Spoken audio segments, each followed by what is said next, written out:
ಸತ್ಯ ಸ್ಪರ್ಶ ಕನ್ನಡ ಟಿವಿ ವೀಕ್ಷಕರಿಗೆ ಸ್ವಾಗತ ಸುಸ್ವಾಗತ. ಗ್ರಾಮೀಣ ಪ್ರದೇಶಗಳಲ್ಲಿ ಕ್ರಿಯಾಶೀಲವಾಗಿದ್ದ ಯುವಕ ಸಂಘಗಳು, ಮಹಿಳಾ ಯುವತಿ ಮಂಡಳಿಗಳು ಹಾಗೂ ಯುವ ಸಮುದಾಯವನ್ನು ರಾಜಕಾರಣಿಗಳು ತಮ್ಮ ಸ್ವಾರ್ಥಕ್ಕಾಗಿ ದಿಕ್ಕು ತಪ್ಪಿಸಿ ನಾಶಗೊಳಿಸುವ ಕೆಲಸ ಮಾಡಿದರು. ಯುವಕ ಸಂಘಗಳು ನಾಶಗೊಳ್ಳಲು ಸರ್ಕಾರದ ನಿರ್ಲಕ್ಷ್ಯ ಕೂಡ ಪ್ರಮುಖ ಕಾರಣ ಎಂದು ಜಿಲ್ಲಾ ಯುವ ಪ್ರಶಸ್ತಿ ಪುರಸ್ಕೃತ ಕೋಪು ಗುಣಶೇಖರ್ ಆರೋಪಿಸಿದರು. ಪಟ್ಟಣದ ಪ್ರವಾಸಿ ಮಂದಿರದಲ್ಲಿ ಜಿಲ್ಲಾ ಯುವ ಪರಿಷತ್ ವತಿಯಿಂದ ಆಯೋಜಿಸಿದ್ದ ತಾಲೂಕು ಮಟ್ಟದ ಯುವ ಪರಿಷತ್ ಆಯ್ಕೆ ಕುರಿತ ಸಭೆಯಲ್ಲಿ ಅಧ್ಯಕ್ಷತೆ ವಹಿಸಿ ಮಾತನಾಡಿದರು. ಹಿಂದಿನ ದಿನಗಳಲ್ಲಿ ಹಳ್ಳಿಗಳಲ್ಲಿ ಯುವಕ, ಮಹಿಳಾ, ಯುವತಿ ಮಂಡಳಿಗಳು ಗ್ರಾಮೀಣಾಭಿವೃದ್ಧಿ ಮಾಡುವ ಮೂಲಕ ಸಕ್ರಿಯವಾಗಿ ಕಾರ್ಯ ಚಟುವಟಿಕೆಗಳನ್ನು ನಡೆಸುತ್ತಾ ಹಳ್ಳಿ ಕಟ್ಟುವ ಕೆಲಸ ಮಾಡುತ್ತಿದ್ದವು. ಜೊತೆಗೆ ಯುವಜನ ಮೇಳ, ಸಾಂಸ್ಕೃತಿಕ ಕಾರ್ಯಕ್ರಮಗಳು ಮೂಲಕ ನಿತ್ಯ ಚಟುವಟಿಕೆಯಲ್ಲಿರುತ್ತಿದ್ದವು. ಆದರೆ ರಾಜಕಾರಣಿಗಳು ಪ್ರವೇಶದಿಂದಾಗಿ ಯುವಕ ಸಂಘಗಳು ಕಾರ್ಯಚಟುವಟಿಕೆಯನ್ನು ಸ್ಥಗಿತಗೊಳಿಸಿ ವಿನಾಶದತ್ತ ಹೋಗುವಂತಾಯಿತು ಎಂದು ಆತಂಕ ವ್ಯಕ್ತಪಡಿಸಿದರು. ಈ ಹಿಂದೆ ನೆಹರು ಯುವ ಕೇಂದ್ರಗಳಲ್ಲಿ 18 ರಿಂದ 30 ವರ್ಷದ ಯುವಕ ಯುವತಿಯರನ್ನು ರಾಷ್ಟ್ರೀಯ ಸ್ವಯಂ ಸೇವಕರಾಗಿ ನೇಮಕಗೊಳಿಸಿ ಯುವಕ ಯುವತಿ ಮಂಡಳಿ ಸಬಲೀಕರಣಗೊಳಿಸುವ ಜೊತೆಗೆ ಸರ್ಕಾರ ಹಾಗೂ ಸರ್ಕಾರೇತರ ಸಂಸ್ಥೆಗಳಿಂದ ಬರುವ ಸವಲತ್ತು ಸದ್ಬಳಕೆ ಕುರಿತು ಅರಿವು ಮೂಡಿಸುವ ಕೆಲಸ ಮಾಡಲಾಗುತ್ತಿತ್ತು. ಆದರೆ ಇದೀಗ 15 ರಿಂದ 29 ವರ್ಷಕ್ಕೆ ಕಡಿತಗೊಳಿಸಲಾಗಿದ್ದು ಕಾಲೇಜಿನ ಯುವಕ ಯುವತಿಗಳನ್ನು ಬಳಕೆ ಮಾಡಿಕೊಳ್ಳುವ ಮೂಲಕ ಸರ್ಕಾರದ ಅನುದಾನಗಳನ್ನು ದುರ್ಬಳಕೆ ಮಾಡಿಕೊಳ್ಳಲಾಗುತ್ತಿದೆ ಎಂದರು. ಹಳ್ಳಿ ಕಟ್ಟುವ ಕೆಲಸವಾಗಬೇಕು. ನೆಹರು ಯುವ ಕೇಂದ್ರ ಹಾಗೂ ಯುವ ಸಬಲೀಕರಣ ಮತ್ತು ಕ್ರೀಡಾ ಇಲಾಖೆಗಳಲ್ಲಿ 29 ವರ್ಷಕ್ಕೆ ಕಡಿತಗೊಳಿಸಿರುವ ಹಿನ್ನೆಲೆ 50 ವರ್ಷದೊಳಗಿನ ವಯೋಮಾನದವರನ್ನು ಯುವ ಪರಿಷತ್ಗೆ ಪರಿಗಣಿಸುವ ಮೂಲಕ ಜಿಲ್ಲೆಯ ಎಲ್ಲಾ ತಾಲೂಕು ಕೇಂದ್ರಗಳಲ್ಲಿ ಘಟಕ ರಚಿಸಿ ನಾಡು ಹಾಗೂ ಹಳ್ಳಿಗಳನ್ನು ಕಟ್ಟುವ ಕೆಲಸ ಮಾಡಲಾಗುತ್ತಿದೆ.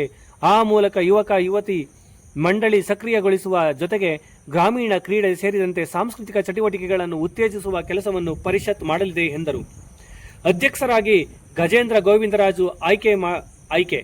ಪಾಂಡವಪುರ ತಾಲೂಕು ಯುವ ಪರಿಷತ್ ಘಟಕಕ್ಕೆ ಗಜೇಂದ್ರ ಗೋವಿಂದರಾಜು ಅವರನ್ನು ಜಿಲ್ಲಾಧ್ಯಕ್ಷ ಎನ್ ಪರಮೇಶ್ ಅವರು ಆಯ್ಕೆ ಮಾಡಿ ನೇಮಕಾತಿ ಪತ್ರ ವಿತರಿಸಿದರು. ಮುಂದಿನ ದಿನಗಳಲ್ಲಿ ತಾಲೂಕು ಪರಿಷತ್ಗೆ ಪದಾಧಿಕಾರಿಗಳನ್ನು ಆಯ್ಕೆ ಮಾಡುವ ಸಭೆಯಲ್ಲಿ ನಿರ್ಧರಿಸಲಾಯಿತು. ಸಭೆಯಲ್ಲಿ ಯುವ ಪರಿಷತ್ನ ಜಿಲ್ಲಾಧ್ಯಕ್ಷ ಎನ್ ಪರಮೇಶ್, ಉಪಾಧ್ಯಕ್ಷ ಸಬ್ಬನಹಳ್ಳಿ ಕುಮಾರ್, ಪ್ರಧಾನ ಕಾರ್ಯದರ್ಶಿ ಟಿಎಂ ನಾಗರಾಜು, ಖಜಾಂಚಿ ನಾಗಮಂಗಲ ಸೌಂದರ್ಯ, ಸಹ ಕಾರ್ಯದರ್ಶಿ ಮುನಿಸ್ವಾಮಿ, ಜಿಲ್ಲಾ ಯುವ ಪ್ರಶಸ್ತಿ ಪುರಸ್ಕೃತರಾದ ಪಿಜಿ ಮಮತಾ, ಗೋಡಾಲ ರವಿ, ಜಿಲ್ಲಾ ಸಮಿತಿ ನಿರ್ದೇಶಕರಾದ ವರದಾ, ಶಾರದಾ, ಹಿರಿಯರಾದ ಪಾರ್ವತಮ್ಮ ಇತರರಿದ್ದರು. ಕೆಲಸ ಮಾಡ್ತಿದ್ರು. ಅವರು ಮಾತ್ರ ಮಾಡದೇನೆ ತನ್ನ ಮಗಳನ್ನು ಕೂಡ ತನ್ನ ಜೊತೆಯಲ್ಲೇ ಹಾಕೊಂಡು ಆ ಕನಿಕಾ ಮಹಿಳಾ ಮಂಡಳಿಯಲ್ಲಿ ಜೊತೆ ಹಾಕೊಂಡು ಕೆಲಸ ಮಾಡಿ ಆ ಮಹಿಳಾ ಮಂಡಳಿ ರಾಜ್ಯ ಮಟ್ಟದ ಪ್ರಶಸ್ತಿಯನ್ನ ತಗೊಳ್ಳುವಂತ ರೀತಿಯಲ್ಲಿ ಕೆಲಸ ಮಾಡಿದ್ರು. ಆ ಕನಿಕಾ ಮಹಿಳಾ ಮಂಡಳಿಗೆ ಪ್ರಶಸ್ತಿ ಕೂಡ ಕೊಟ್ಟರು. ಇವ್ರು ಕೊಡಲಿಲ್ಲ, ಅವ್ರು ಕೊಟ್ಟರು. ಅನಂತರ ಇವ್ರನ್ನೂ ಕೂಡ ಆಯ್ಕೆ ಮಾಡಿ ಜಿಲ್ಲಾ ಯುವ ಪ್ರಶಸ್ತಿನ ಇಲಾಖೆ ಮಮತವರು ಕೊಟ್ಟು ಇವತ್ತು ಮಮತವರು ಕೂಡ ಇಲ್ಲಿ ನಮ್ಮ ಜೊತೆಗೆ ಭಾಗವಹಿಸಿದ್ದಾರೆ. ನಮ್ಮ ಕೂಡಲ ರವಿ ಕೂಡ ಅದೇ ರೀತಿ ನಮ್ಮ ಜೊತೆಗಿದ್ದಾರೆ. ಮತ್ತೆ ಮತ್ತೊಬ್ಬರು ನಮ್ಮ ಪಾರ್ವತಮ್ಮ ವಯಸ್ಸಾಗಿದ್ರು ಕೂಡ ತನ್ನ ಜೊತೆಯಲ್ಲಿ ತನ್ನ ಮಕ್ಕಳು 2 ಹೆಣ್ಮಕ್ಳನ್ನು ಕೂಡ ಯುವಜನ ಚಟುವಟಿಕೆಯಲ್ಲಿ ನಿರಂತರವಾಗಿ ವರದಾ ಅಂತ ಹೇಳಿ ಕೂತಿದ್ದಾರೆ. ಮದುವೆ ಆಗಿದೆ ಬೆಟ್ಟಳ್ಳಿಗೆ ಬನ್ನಂಗಾಡಿ ಅವರು. ಇವತ್ತು ಕೂಡ ಯುವಜನ ಚಟುವಟಿಕೆ ಜಿಲ್ಲೆಯಲ್ಲಿ ಎಲ್ಲೇ ನಡೀಲಿ, ಇಲಾಖೆ ಕಾರ್ಯಕ್ರಮ ಯುವಜನ ಇಲಾಖೆ ಎಲ್ಲೇ ನಡೀಲಿ, ಅಲ್ಲಿಗೆಲ್ಲ ತನ್ನ ಮಕ್ಕಳು 2 ಕೂಡ ಅರ್ಪಣೆ ಮಾಡ್ಕೊಂಡ್ಬಿಟ್ಟವ್ರೆ. ಅವ್ರು ಬರದೇ ಹೋದ್ರೆ ತನ್ನ 2 ಮಕ್ಕಳು ನಿರಂತರವಾಗಿ ಎಲ್ಲ ಸಭೆಗಳಿಗೆ ಬರ್ತಾರೆ. ನಮ್ಮ ವರದಾ ಕೂಡ ಭಾಗವಹಿಸಿದ್ದಾರೆ, ಪಾರ್ವತಮ್ಮ ಕೂಡ ಭಾಗವಹಿಸಿದ್ದಾರೆ. ಅವ್ರ ತಂಗಿ ಕ್ಯಾಪ್ಟನ್ ಅವರು ಟೀಚರ್ ಕೂಡ ಇವರು ಶಿವಪ್ರಿಯ ಅವರು ಕೂಡ ನಮ್ಮ ಜೊತೆಲಿ ಭಾಗವಹಿಸಿದ್ದಾರೆ. ಇನ್ನು ನಮ್ಮ ನಾಗಮಂಗಲದಿಂದ ನಮ್ಮ ಜಿಲ್ಲಾ ಯುವ ಪರಿಷತ್ತಿನಲ್ಲಿ ಜಿಲ್ಲಾ ಖಜಾಂಚಿಯಾಗಿ ಕೆಲಸ ಮಾಡ್ತಿರ್ತಕ್ಕಂಥ ನಾಗಮಂಗಲದಿಂದ ಬಂದಿರತಕ್ಕಂಥ ನಮ್ಮ ಸೌಂದರ್ಯ ಅವರು ನಮ್ಗೆ ಆಶ್ಚರ್ಯ ಆಗ್ತಿತ್ತು. ನಾಗಮಂಗಲದಲ್ಲಿ ನಾವು ಯಾವುದೇ ಸಂಘಟನೆ ಮಾಡಕ್ಕೆ ಹೋದ್ವಿ, ನಾವು ಕರ್ನಾಟಕ ರಕ್ಷಣಾ ವೇದಿಕೆ ಇದ್ದಾಗ ಅಲ್ಲೊಂದು ಟೀಮ್ ಕಟ್ಟಕ್ಕೆ ಹೋದ್ವಿ, ಆಗ್ತಾ ಇರಲಿಲ್ಲ. ಬಹಳ ಕಷ್ಟ ಆಗ್ತಿತ್ತು ನಮಗೆ ಟೀಮ್ ಕಟ್ಟೋದಕ್ಕೆ. ಅಂಥದ್ರಲ್ಲಿ ಮಹಿಳೆನೇ ಸಿಕ್ಕಿರಲಿಲ್ಲ. ನಮ್ಮ ಯುವ ಪರಿಷತ್ತು ಇಷ್ಟೊಂದು ಆಕ್ಟಿವ್ ಇರೋರು ಅವರೆಲ್ಲ ಅಂತ ಬಹಳ ಆಶ್ಚರ್ಯ ಆಯಿತು. ಬರುವುದಿಲ್ಲ ಅಂತ ಗುರುತರ ಹಾಕಿದ್ರು ನೀವು, ಆದ್ರೂ ಕೂಡ ಬರುವುದಿಲ್ಲ ಅಂತ ಹೇಳೂ ಕೂಡ ಅಲ್ಲಿ ಸಮಯ ಅವಕಾಶ ಸಿಕ್ಕಿದಾಗ ಅದೆಲ್ಲ ಒಂದ್ ಕಡೆ ರದ್ದಾಗಿರ್ಬೇಕು ಅಂತ ಅನ್ಕೊಂಡಿದ್ದೀನಿ. ಬಿಡದಂತೆ ಸಭೆಗೆ ಬಂದು ಇಲ್ಲಿಗೆ ಆಟೋ ಹೊಂದ್ಕೊಂಡು ಬರುವಂಥ ಕೆಲಸನ ಭಾಳ ಸಾಹಸ ಮಾಡಿ ಸಭೆಗೆ ಬಂದು ಒಳ್ಳೆ ಸಲಹೆಯನ್ನು ಕೊಟ್ಟರು. ಅವ್ರು ಮಾತನಾಡುವಾಗ ಅದು ನನಗೆ ಗೊತ್ತೇ ಇರಲಿಲ್ಲ. ಅದು 29 ವರ್ಷಕ್ಕೆ ಲಾಸ್ಟ್ ಮಾಡೋರಲ್ಲ, ನಾವಿದ್ದಾಗ 35 ವರ್ಷಕ್ಕೆ ನಾವೆಲ್ಲ ಯುವಕ ಸಂಘಗಳಲ್ಲಿ ಕೆಲಸ ಮಾಡುವಾಗ 35 ವರ್ಷದವರೆಗೂ ಕೂಡ ಅವಕಾಶ ಇತ್ತು. ಈಗ ಅದನ್ನ ಕಡಿತ ಮಾಡಿ 29 ತಿಳಿಸಿದ್ರೆ ನನಗೆ ಗೊತ್ತಿರಲಿಲ್ಲ. ಈಗ ಅದು ಗೊತ್ತಾಯ್ತು. ಇವಾಗ ಒಳ್ಳೆ ಅಂಶನ ನಮ್ಮ ಮಂತ್ರ ಗೊತ್ತಿರಲಿಲ್ಲ. ಒಳ್ಳೆ ಅಂಶಗಳನ್ನ ಹೇಳಿದ್ರು. ಅದೇ ರೀತಿ ನಮ್ಮ ಜಾನಪದ ಕಲಾವಿದನಾಗಿ ಬಹಳ ಸಕ್ರಿಯವಾಗಿ ಕೆಲಸ ಮಾಡ್ತಿದ್ದಂಥ ನಮ್ಮ ಲಿಂಗಾಪುರದ ರಾಜು ಅವರು ನಾವು ನಿನ್ನೆ ತಾನವ್ರಿಗೆ ಗಮನ ತಂದಿದ್ದು, ನೀವು ಜಾನಪದ ಕಲಾವಿದರಾಗಿದ್ದೀರಿ, ಯುವ ಪರಿಷತ್ನಲ್ಲಿ ಸಕ್ರಿಯವಾಗಿ ನೀವು ಕೆಲಸ ಮಾಡಬೇಕು ಅಂದಾಗ ಬಹಳ ಆಸಕ್ತಿಯಿಂದ ಬೆಳಿಗ್ಗೆ ಬಂದು ನಮ್ಮ ಜೊತೆ ಜಾಯ್ನ್ ಆಗಿದ್ದಾರೆ. ರಾಜು ಅಂತೇಳಿ ಇವರು ಲಿಂಗಾಪುರದವರು ಜಾನಪದ ಕಲಾವಿದರು. ಇನ್ನು ವಿಶೇಷವಾಗಿ ಕೆಲವು ಗೊತ್ತಿರ್ಬೋದು, ಕೆಲವು ಗೊತ್ತಿಲ್ಲದೆ ಇರಬಹುದು, ಅಥವಾ ನೀವು ಓಡಿಯದೇ ಇರ್ಬೋದು. ಆ ಬೋರ್ಡ್ಗಳು ಕೂಡ ಅಲ್ಲೇ ಕಿತ್ತೋಗ್ಬಿಡವೆ. ನಿಮ್ಮ ಊರಲ್ಲಿ ಅತಿ ಯುವಕ ಸಂಘ ಅಂತೇನೆ ಇದ್ರೆ ಅನಂತರ ಏನಾಗ್ತದೆ, ಯುವಕ ಸಂಘಗಳೆಲ್ಲ ಮುಚ್ಚೋಗಿ ವ್ಯಕ್ತಿಗತವಾಗಿ ಅಭಿಮಾನಿಗಳ ಸಂಘನ ಕಟ್ಕೊಳ್ಳಿ ಶುರು ಮಾಡ್ತಾರೆ. ಸ್ಟಾರ್ಗಳಿಗಿರ್ಬೋದು, ರಾಜಕಾರಣಿಗಳಿಗಿರ್ಬೋದು, ಈ ಹಂತಕ್ಕೆ ದಿಕ್ಕಬೋಯ್ತು ನಮ್ಮ ಯುವ ಜನಾಂಗ. ಮೊದಲು ಹಂಗಿರ್ಲಿಲ್ಲ. ಊರಲ್ಲಿರ್ತಕ್ಕಂಥ ಶಾಲೆ ಬಿದ್ದಂಥವ್ರು, ಫೇಲ್ ಆಗಿರುವಂಥವ್ರು, ಪಾಸ್ ಆಗಿರುವಂಥವ್ರು, ಡಿಗ್ರಿ ಮಾಡಿರುವಂಥವ್ರು, ಊರಲ್ಲಿದ್ದಂಥ ಒಂದಷ್ಟು ಜನ ಯುವಕರುಗಳೆಲ್ಲ ಸೇರ್ಕೊಂಡು ಯುವಕ ಸಂಘನ ಸ್ಥಾಪನೆ ಮಾಡ್ಕೊಂಡು ಗ್ರಾಮದ ಅಭಿವೃದ್ಧಿಗೆ, ಸ್ವಚ್ಛತೆಗೆ, ಬೇರೆ ಬೇರೆ ಥರದ ಸಾಮಾಜಿಕ ಚಟುವಟಿಕೆಯಲ್ಲಿ ಒಂದು ಹಳ್ಳಿಯಲ್ಲಿ ಅಭಿವೃದ್ಧಿಗೆ ತೊಡಗಿಸ್ಕೊಳ್ತಿದ್ರು. ಆಗ ಸಾಕಷ್ಟು ರಾಜಕಾರಣಿಗಳ ಸಂಪರ್ಕ ಬೆಳೆಸ್ಕೊಂಡಾಗ ಏನಾಗ್ತಿತ್ತು, ಯುವಕ ಸಂಘಗಳು ಅಲ್ಲಿ ಏನಾಗ್ತಿತ್ತು, ಅರ್ಧಕ್ಕೆ ಕೆಲವೆಲ್ಲ ಮುಚ್ಚೋಗ್ತಿದ್ವು. ಆದರೂ ಕೂಡ ಕೆಲವರು ಬಿಡದಂತೆ ನಿರಂತರವಾಗಿ ಕೆಲವು ಯುವಕ ಸಂಘಗಳನ್ನ ನಡೆಸ್ಕೊಂಡು ಬರ್ತಿದ್ರು. ಗ್ರಾಮೀಣ ಕಲೆಗಳು, ಗ್ರಾಮೀಣ ಆಟಗಳು, ಗ್ರಾಮೀಣ ಏನೇನವೆ ಕಲೆಗಳು ಅದೆಲ್ಲ ಬೆಳೆಸ್ಬೇಕು ಅನ್ನೋ ಕಾರಣಕ್ಕೆ ಇಲಾಖೆ ಏನು ಮಾಡ್ತಿತ್ತು, ಜಾನಪದ ಕಲಾವಿದರುಗಳನ್ನ, ಗ್ರಾಮದಲ್ಲಿರ್ತಕ್ಕಂಥ ಎಲ್ಲ ಕಲೆಗಳನ್ನ ಗುರುತಿಸೋದಕ್ಕೆ ಎಲ್ಲ ಅವ್ರಿಗೆ ಸ್ಪರ್ಧೆಗಳನ್ನ ಏರ್ಪಡಿಸುವಂಥ ರೀತಿಯಲ್ಲಿ ಯುವಜನ ಮೇಳಗಳನ್ನ ಮಾಡೋದ್ರ ಮುಖಾಂತರ ತಾಲೂಕುಗಳಲ್ಲಿ ನಡೀತಾ ಇದೆ. ಈಗಿನ ಯುವಕರುಗಳಿಗೆ ಯುವಜನ ಮೇಳ ಅಂದ್ರೆ ಗೊತ್ತಿಲ್ಲ. ಗೊತ್ತಿದೆ ಯಾರಿಗಾದ್ರು ನಿಮ್ಗಳಿಗೆ? ಕೇಳಿದ್ದೀರಾ? ಕೇಳಿಲ್ಲ. ಯುವಜನ ಮೇಳ ತಾಲೂಕು ಮಟ್ಟದಲ್ಲಿ ನಡೀತಿತ್ತು. ಅದಾದ್ಮೇಲೆ ಜಿಲ್ಲಾ ಮಟ್ಟದಲ್ಲಿ ಯುವಜನ ಮೇಳ ನಡೀತಿತ್ತು. ಇಲ್ಲಿ ಯಾರು ವಿನ್ ಆಯ್ತಾರೆ ಅವರು ಜಿಲ್ಲೆಗೆ ಹೋಗ್ತಿದ್ರು, ಅಲ್ಲೇ ವಿನ್ ಆಯ್ತಾರೆ ರಾಜ್ಯಕ್ಕೆ ಹೋಗ್ತಿದ್ರು, ಆಮೇಲೆ ರಾಷ್ಟ್ರಕ್ಕೆ ಹೋಗ್ತಿದ್ರು. ಈ ರೀತಿ ಎಲ್ಲ ಜಾನಪದ ಕಲೆಗಳನ್ನ ಬೆಳೆಸ್ತಿದ್ರು, ಬೆಂಬಲಿಸ್ತಿದ್ರು. ಈಗ ಅಲ್ಲೂ ನಿಂತೋಗ್ಬಿಟ್ಟು ಏನಾಗಿದೆ, ಇಲಾಖೆಯವರು ಈಗ ಯುವಕರು ಯಾರು ಮುಂದೆ ಬರ್ತಾಯಿಲ್ಲ, ಯುವಕ ಸಂಘಗಳಲ್ಲಿ ನಿಂತೋಗ್ಬಿಟ್ಟು ಅಂತೇಳಿ ಅವ್ರಿಗೆ ಕಾರ್ಯಕ್ರಮಗಳು ಮಾಡಿ ಹೇಗಾರು ಮಾಡಿ ದುಡ್ಡು ಡ್ರಾ ಮಾಡ್ಕೋಬೇಕು. ಇಲಾಖೆಯಲ್ಲಿ ಹೇಗಾರು ಮಾಡಿ ಡ್ರಾ ಮಾಡ್ಕೋಬೇಕಲ್ಲ ಅನ್ನೋ ಕಾರಣಕ್ಕೆ ಏನ್ ಮಾಡ್ತಾರೆ, ಕಾಲೇಜುಗಳಲ್ಲಿ ಹೆಂಗಿರುವೆ ಅವ್ರನ್ನ ಯುವ ಜನರು ಅಂತ ಯಾಕೆ ಅನ್ಬಾರ್ದು ಅಂತೇಳಿ ಅಲ್ಲಿ ಕಾಂಪಿಟೇಟ್ ಇಲ್ಲ. ಕಾಲೇಜಿಗೆ ಬಂದು ಕಾಲೇಜಿನ ಜೊತೆಗಾದ್ರೆ ಕಾರ್ಯಕ್ರಮ ಮಾಡ್ಬೋದು, ಆ ಕಾರ್ಯಕ್ರಮನ ತೋರಿಸ್ಕೊಂಡು ಬಿಲ್ ಮಾಡ್ಕೊಬೋದು. ಕೊನೆಗೆ ಇಲಾಖೆಯಿಂದ ಮಾರ್ಗದರ್ಶನ ಕೊಟ್ಬಿಟ್ಟಾರೆ. ನಮ್ಗೆ ಈಗ ಅರ್ಥ ಆಗ್ತಿರೋದು 29ಕ್ಕೆ ಯಾಕೆ ನಿಲ್ಸಿದ್ರು, ಕಾಲೇಜ್ ವಿದ್ಯಾರ್ಥಿಗಳನ್ನ ಕಾನ್ಸಂಟ್ರೇಷನ್ ಮಾಡೋದಕ್ಕೆ ಈಗ ಅನಿಸ್ತು. ಸೌಂದರ್ಯ ಹೇಳ್ತೀನಿ 35 ಇದ್ದ ವಯಸ್ಸನ್ನ 35 ಅಂದಾಗ ನಾವೆಲ್ಲ ಬಂದ್ಬಿಡ್ತೀವಿ, ಇವರೆಲ್ಲ ಬಂದ್ಬಿಡ್ತಾರೆ. 29ಕ್ಕೆ ನಿಲ್ಸಿದ್ರೆ ಕಾಲೇಜ್ ಐಕ್ಳು ಕಟ್ಟಿಗೆ ಕಾರ್ಯಕ್ರಮ ಮಾಡ್ಬೋದು ಅಂತ ಇರ್ಬೇಕು. ಅಷ್ಟು ಕಾಲೇಜ್ ಐಕ್ಳು ಕಟ್ಕೊಬಿಟ್ಟು ಬಿಲ್ ಮಾಡ್ಕೋಬೋದು ನಾವು ಈಗ. ಸೊ ಈಗ ಅದನ್ನ ಬದಲಾಯಿಸ್ಬೇಕು ಅಂತಂದ್ರೆ ಅದು ದೊಡ್ಡ ಮಟ್ಟದಲ್ಲಿ ಸರ್ಕಾರದ ಮಟ್ಟದಲ್ಲೇ ಬದಲಾವಣೆ ಆಗಬೇಕು. ಸೊ ಇಲಾಖೆಯವರು ಮಾಡಿರ್ತಕ್ಕಂಥ ಬುದ್ಧಿವಂತಿಕೆ ಇದು. ಅವರು ಬರ್ತಕ್ಕಂಥ ಅನುದಾನಗಳನ್ನ, ಸರ್ಕಾರದಿಂದ ಇಲಾಖೆಗೆ ಬರ್ತಕ್ಕಂಥ ಅನುದಾನಗಳನ್ನ ಸುಲಭವಾಗಿ ಡ್ರಾ ಮಾಡ್ಕೊಳ್ಳೋದಕ್ಕೋಸ್ಕರ 29ಕ್ಕೆ ನಿಲ್ಸವ್ರೆ. ಇದನ್ನ ವಿಸ್ತರಿಸಿಲ್ಲ.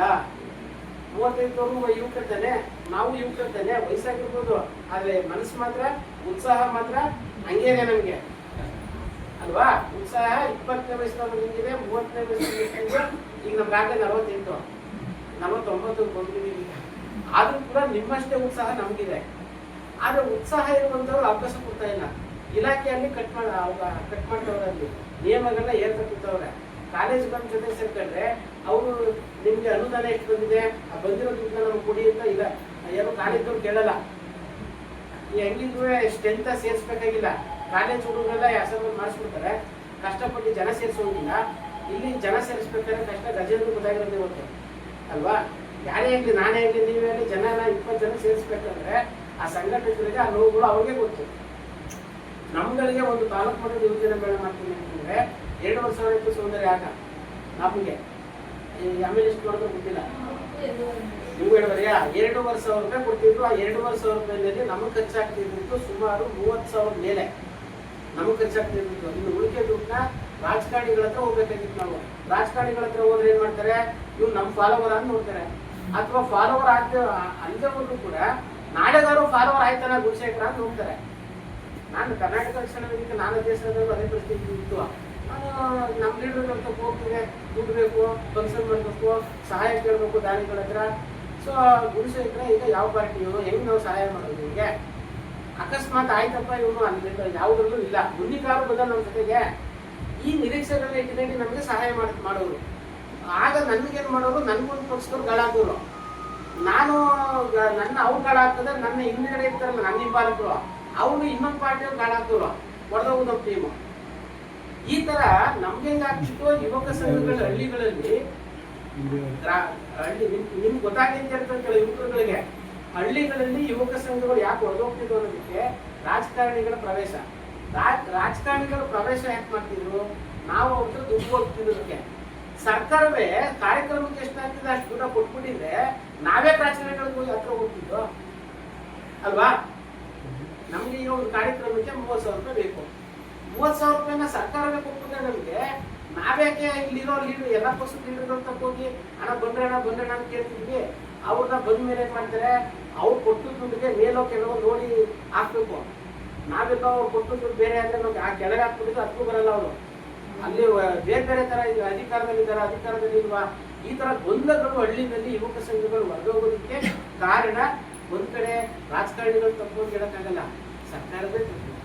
ಸರ್ಕಾರ ಕೊಡ್ಬೇಕಾದ ದುಡ್ಡನ್ನ ನಮ್ಗೆ ನೋಡ್ಕೊಟ್ರೆ ನಮಗೂ ರಾಜಕಾರಣಿಗಳಿಗೂ ಸಂಪರ್ಕನ ಕೊಡಬಾರ್ದು, ಅಂಟಿಸ್ಬಾರ್ದು ನಮಗೂ. ಆಗ ಗ್ರಾಮೀಣ ಮಟ್ಟದಲ್ಲಿ ಯುವಕ ಸಂಘಗಳು, ಸಾಂಸ್ಕೃತಿಕ ಸಂಘಗಳು, ಯುವತಿ ಮಂಡಳಿಗಳೆಲ್ಲ ಜೀವಂತವಾಗಿ ಇವತ್ತು ಇರ್ತಿದ್ದೋ.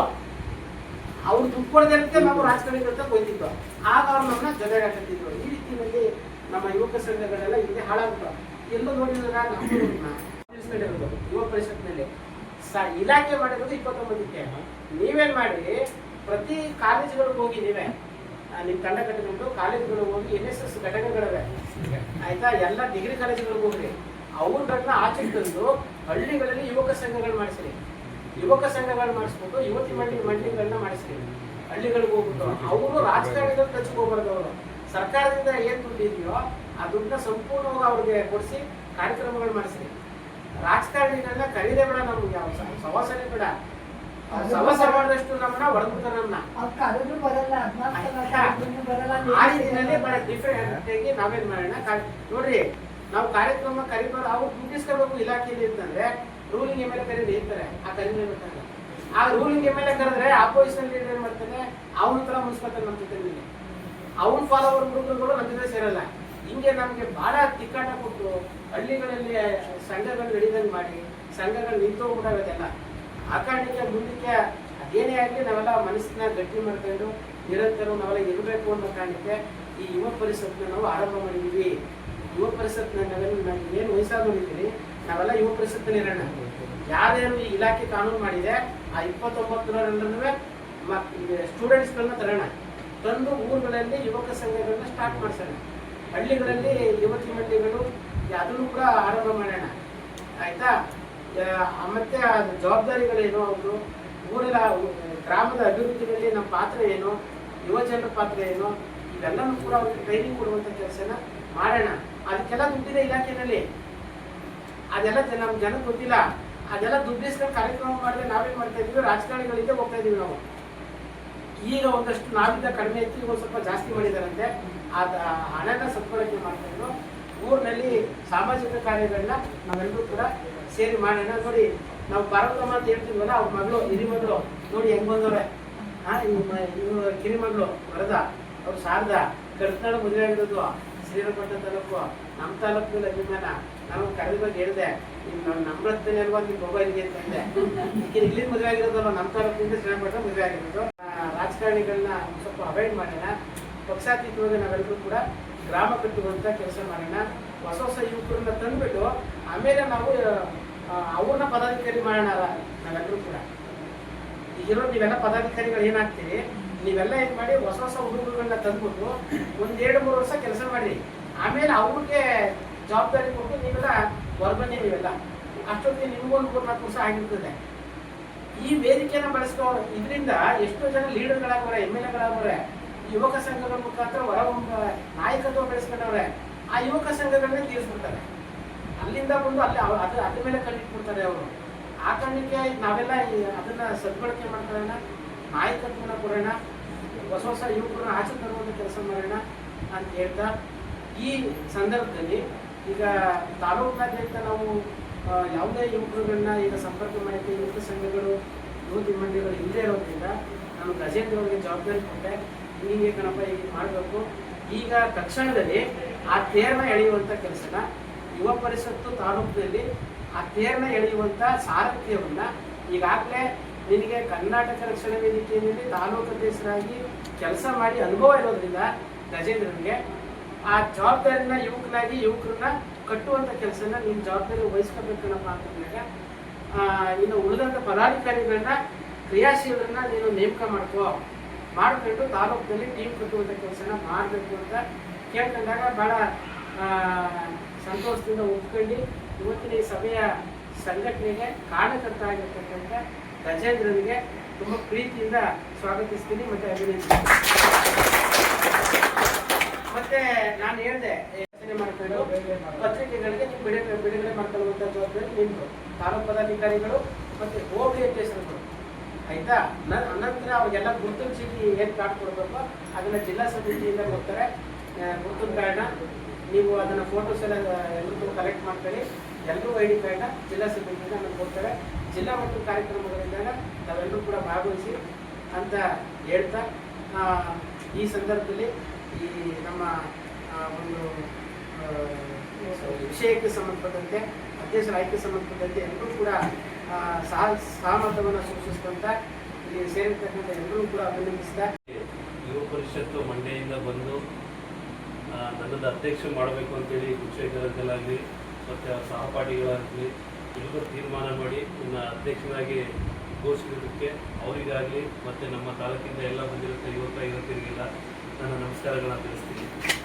ಏನು ನಿಮ್ಮ ಆಶಯ ಮತ್ತು ನಿಮ್ಮ ಏನು ಹೇಳಿದಿರಿ ಅದೇ ರೀತಿ ಮುಂದುವರಿತಾ ಯುವ ಪರಿಷತ್ನ ನಮ್ಮ ತಾಲೂಕಲ್ಲಿ ಮುನ್ನಡೆಸ್ಕೊಂಡು ಅದೇ ನಿಮ್ಗಳೆಲ್ಲ ಮಾರ್ಗದರ್ಶನದ ಮುಖಾಂತರ ನಡ್ಕೊಂಡು ಹೋಗ್ತೀವಿ ಅಂತ ಹೇಳ್ತಾ ನನ್ನ ಬೆಂಬಲಕ್ಕೆ ನಿಂತ ತಮ್ಮೆಲ್ಲರಿಗೂ ಧನ್ಯವಾದಗಳನ್ನ ತಿಳಿಸ್ತಾ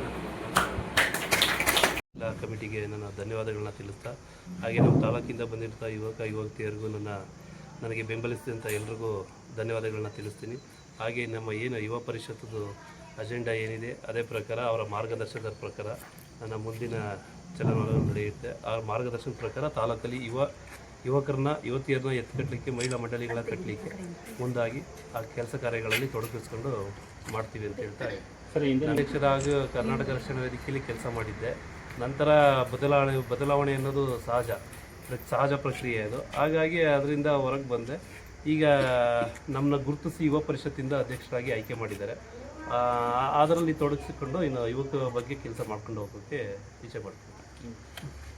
ಇವು ನಮ್ಮ ಮಂಡ್ಯ ಜಿಲ್ಲಾ ಯುವ ಪರಿಷತ್ ವತಿಯಿಂದ 7 ತಾಲೂಕುಗಳಲ್ಲೂ ಕೂಡ ಪರಿಷತ್ತನ್ನು ಅಧ್ಯಕ್ಷಗಳನ್ನ ಪದಾಧಿಕಾರಿಗಳನ್ನ ಆಯ್ಕೆ ಮಾಡಬೇಕು ಅಂತೇಳಿ ನಮ್ಮ ಜಿಲ್ಲಾ ಕಮಿಟಿಯ ಮಾರ್ಗದರ್ಶನದಂತೆ ಎಲ್ಲ ತಾಲೂಕುಗಳಲ್ಲೂ ಆಯ್ಕೆ ಮಾಡ್ತಾಯಿದ್ದೀವಿ. ಅದೇ ರೀತಿ ಪಾಂಡವಪುರ ತಾಲೂಕಲ್ಲೂ ಕೂಡ ಗುರುಶೇಖರ್ ಅಧ್ಯಕ್ಷತೆಯಲ್ಲಿ ಇವತ್ತು ಸಲ್ಲಿಸಲು ತಾಲೂಕು ಅಧ್ಯಕ್ಷರಾಗಿ ಸರ್ವಾನುಮತದಿಂದ ಗಜೇಂದ್ರರವ್ರನ್ನ ಆಯ್ಕೆ ಮಾಡಿದ್ದೀವಿ. ಶ್ರೀಯುತ ಗಜೇಂದ್ರರವರು ಪಾಂಡವಪುರ ತಾಲೂಕಿನಲ್ಲಿರ್ತಕ್ಕಂಥ ಯುವ ಜನರನ್ನ ಸಂಘಟಿಸಿ ಮುಖ್ಯವಾಗಿ ತರ್ತಕ್ಕಂಥದ್ದು, ಯುವ ಜನರು ದುಶ್ಚಟಗಳಿಂದ ದೂರ ಇರಲಿಕ್ಕೆ ಏನೆಲ್ಲ ಕಾರ್ಯಕ್ರಮಗಳನ್ನ ರೂಪಿಸಬೇಕು ಅನ್ನೋದ್ರ ಬಗ್ಗೆ ಅವರಿಗೆ ಮಾರ್ಗದರ್ಶನವನ್ನು ಕೊಡ್ತಕ್ಕಂಥದ್ದನ್ನು ಈ ನಿಟ್ಟಿನಲ್ಲಿ ಅವರಿಗೆ ಜವಾಬ್ದಾರಿಯನ್ನು ಕೊಟ್ಟಿದ್ದೀವಿ. ಅದೇ ರೀತಿ ಪಾಂಡವಪುರ ತಾಲೂಕಿನಲ್ಲಿರ್ತಕ್ಕಂಥ ಯುವಕ ಸಂಘಗಳಿರ್ಬೋದು, ಯುವತಿ ಮಂಡಳಿಗಳಿರ್ಬೋದು, ಸ್ವಸಹಾಯ ಸಂಘಗಳಿರ್ಬೋದು, ಎಲ್ಲ ಗುಂಪುಗಳ ಸದಸ್ಯರಿಗೆ ಒಂದು ಮಾರ್ಗದರ್ಶಕರಾಗಿ ಕೆಲಸವನ್ನು ಮಾಡ್ಕೊಂಡು ಹೋಗಿ ಅಂತ ಗಜೇಂದ್ರ ಅವ್ರಿಗೆ ಇವತ್ತು ಅಧಿಕಾರವನ್ನು ಹಸ್ತಾಂತರ ಮಾಡಿದ್ದೀವಿ ಅಂತ ಕೊಟ್ಟಿದ್ದೀವಿ ಅಂತ ಹೇಳ್ತೀವಿ.